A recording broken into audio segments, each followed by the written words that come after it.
আসসালামু আলাইকুম everyone, welcome to learning channel. আজকে আপনাদের সাথে যে টিপসটি শেয়ার করার জন্য এসেছি সেটি হচ্ছে আপনার অ্যান্ড্রয়েড ফোনে আপনি দেখতে পাচ্ছেন ইদানিং কিছু কিছু অ্যাপস অটোমেটিক ডাউনলোড হয়ে আছে, যেটি আপনি পছন্দ করেন না বা ওই অ্যাপসটি আপনি চান না। লাইক আপনি গেম খেলেন না, কিন্তু অনেক গেম আপনার ফোনে অটোমেটিক ডাউনলোড হয়ে আছে, বা আপনি এই টাইপের জিনিস পছন্দ করেন না, বাট এই টাইপের অ্যাপস আপনার ফোনে অলরেডি ইনস্টল। তো এই অ্যাপসগুলো এমআইয়ের গেট অ্যাপসের মাধ্যমে অটোমেটিক ডাউনলোড হয়ে থাকে।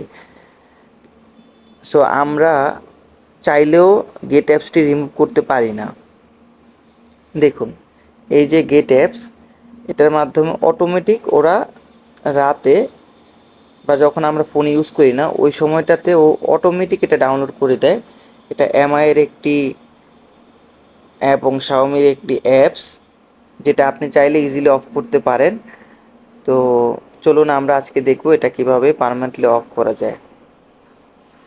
আপনাকে এখন আমি দেখাচ্ছি, এটা যদি আমরা আনইনস্টল করতে চাই, দেখুন অ্যাপ ইনফরমেশন, আর এখানে কোনো আনইনস্টলের অপশন নেই। যদিও আমি এটাকে ফোর্স স্টপ করে দিই, আমি যদি ব্যাকে আসি, এটা হচ্ছে না, এটা অটোমেটিকলি অন হয়ে যাচ্ছে।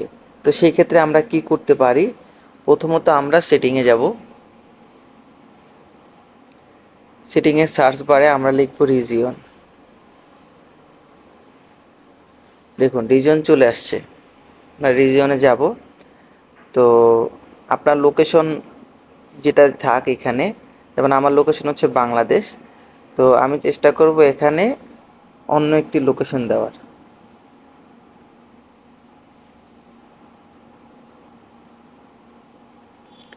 সো আমি এখান থেকে আপনার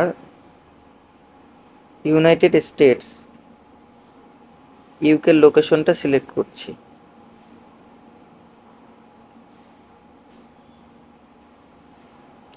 দেখুন আমার লোকেশন কিন্তু ইউনাইটেড স্টেটসের লোকেশন হয়ে গিয়েছে। এখন আমি ইউনাইটেড স্টেটস লোকেশন হওয়ার কারণে অটোমেটিকলি গেট অ্যাপসটা রিমুভ হয়ে যাবে। দেখুন টুলসে গেট অ্যাপস নেই, আমি আপনাকে অন্য জায়গাও দেখাচ্ছি। আমার ফোনে কোথাও গেট অ্যাপস নেই। সো এই ছিল আজকের ভিডিওটা।